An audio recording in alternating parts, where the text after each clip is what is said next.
Florida takes an NCAA best 33-game win streak in home openers into Saturday's game. Boys, the last one they lost, 1989, Ole Miss. How was that one? Got them 24-19. Emmett might have sprained a knee in that Chauncey, game. What was it? Chauncey Godwin. Yeah. 3 picks. Yeah, had a heck of a day. So, and the other thing that when we did that roundtable too, you had mentioned, because you guys didn't have that big-time home opener.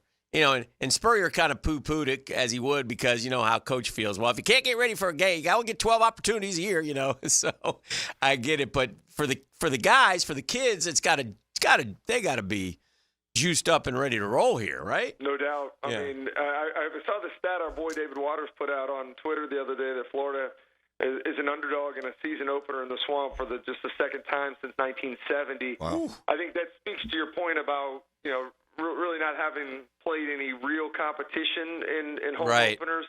But at the same time, I mean, it speaks to how good Florida's been during the 90s and then the Urban Meyer years. And so this is a little bit of an oddity.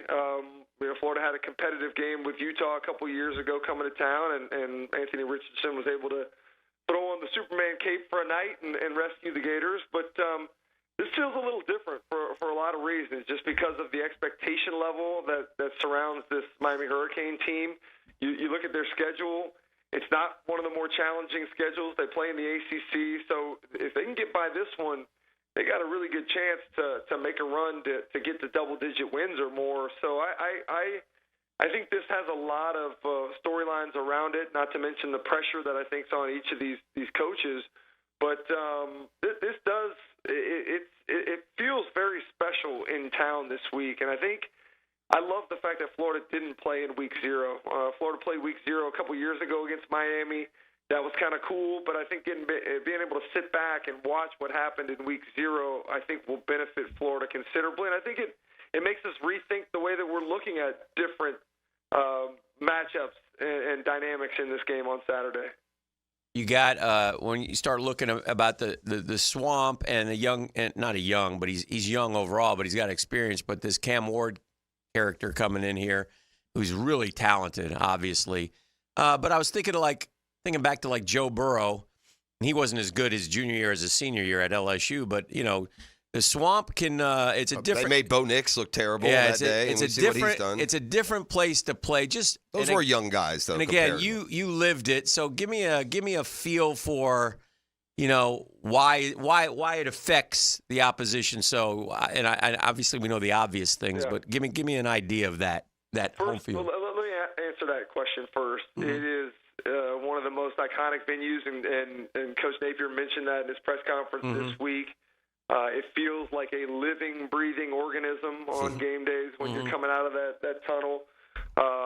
The way that it's constructed below the field. I honestly felt like one of the reasons why we had that advantage over Tennessee when they would come here in late September is because even though it's hot in the South, it ain't nothing like North Central Florida heat, right? With the stagnant nature of the breeze, being under the ground there, the seats going straight up, keeping the noise in, the proximity of the student section to the visitor sideline. You guys remember the oranges raining down on Howard Snellenberg's team on the sideline. We're not advocating any of that, but it's a raucous place to play when the students and the fans are doing their part.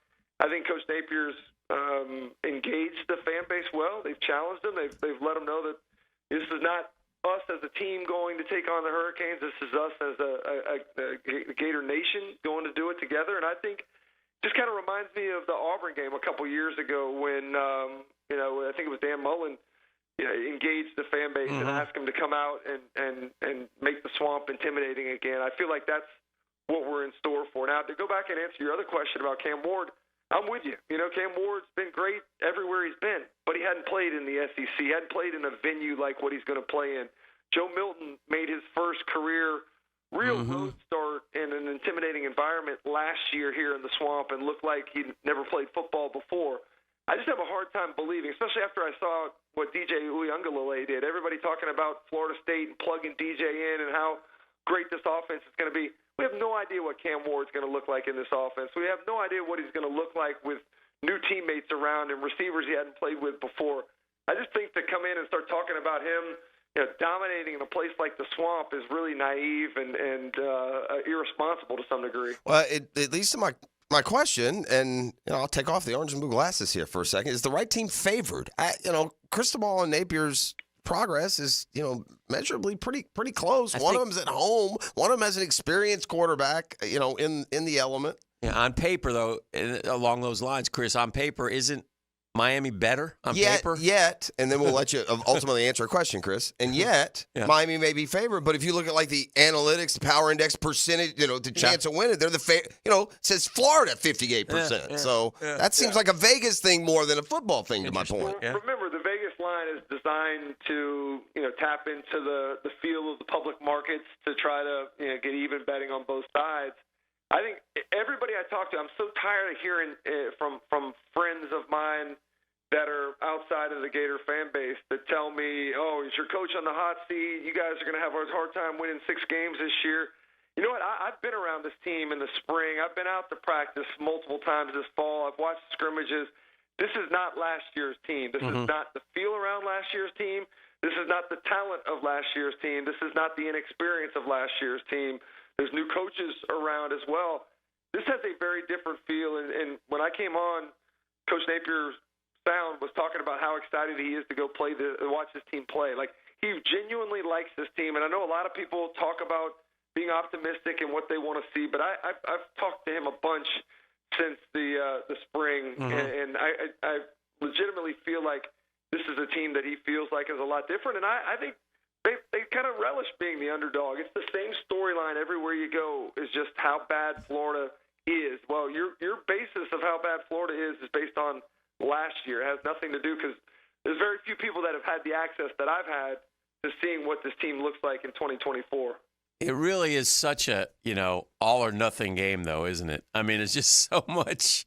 I mean, it is going to be the highest of highs or the lowest of lows, I think, coming out of that game. And it'll be a great challenge regardless of what happens for them going forward. And they're going to have to get used to this because they play so many of these type games throughout the season.